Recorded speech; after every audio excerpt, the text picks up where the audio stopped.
Albertville. The image of Brian Boitano triumphantly winning the Olympic gold in 1988 is now an indelible image, as memorable as any in American sports history. Since then, Boitano, like most Olympians, has moved on to a career in show business. Currently, he skates in a hit ice show alongside another Olympic gold medalist, Katarina Witt. Boitano would like nothing more than to compete again for another Olympic medal. But unlike other sports like tennis and basketball, figure skating doesn't allow professional skaters to compete in the Olympics. Thus, Boitano, still in peak form, must sit on the sidelines this winter in Albertville. Well, earlier today, I talked with Boitano, who is performing in Florida, and asked him his reaction to not being allowed to compete in the Albertville Games. After seeing Steffi Graf in the 1988 Olympics in Seoul, when I went over there win, I had a lot of hope that I'd be able to try to defend my title. But then in 1990, they made a ruling that professionals would be allowed in figure skating, but only if they appeared in sanctioned events by their union. And there were a lot of boundaries based on what they considered professionals, and they didn't grandfather me into that. For 2 years, those 2 years, 1988 and 1989, starting from 1990, they were starting anew, and they didn't grandfather me or make the rules retroactive. How hard did you fight to try to make it happen? I petitioned the International Skating Union. I wrote a petition letter to the skating union speaking on behalf of myself and the sport, how I think it would improve the sport, and how I would like to appear in the 1992 Olympics, and I didn't get a response. I don't think really anybody, I don't feel like anybody supported me. I don't feel that I got a lot of support from the association, our own United States Figure Skating Association, and unless you have the support of your association, you can't get the votes to counteract what the other votes from Europe are doing.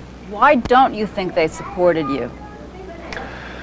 Well, I think that figure skating is a power sport. Everybody likes being, you know, in a powerful position, and I think that when you start speaking out and other people don't agree with you and you're shot down, then you lose some of your status.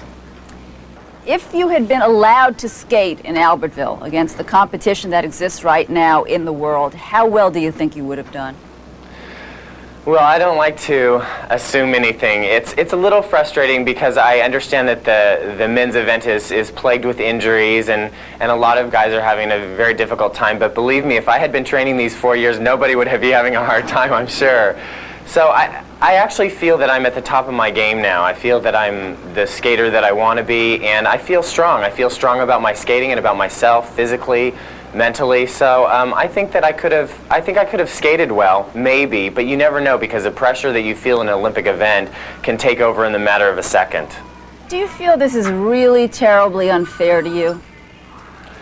No, you know, I feel disappointed that I'm not able to do it, and I feel disappointed that I don't think it's the best thing for skating. I think that skating will not improve as an amateur and professional group event until they decide to combine both.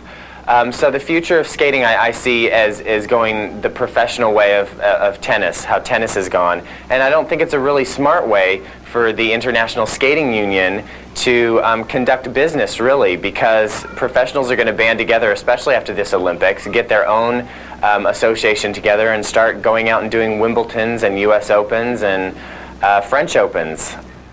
How will you feel? You're going to Albertville. How will you feel sitting there watching and not being able to be on the ice? I will probably feel disappointed and relieved because I wouldn't want to go through the fear and the frustration and the stress that those men are going to go through when I'm watching them. But there's a little part inside me, a flame that still burns, that would like to be there. So it's a real mixed bag. At Albertville, Boitano will be watching to see if Americans Christopher Bowman, Todd Elridge, and Paul Wiley can equal his Olympic gold medal performance of 1988. And just to remind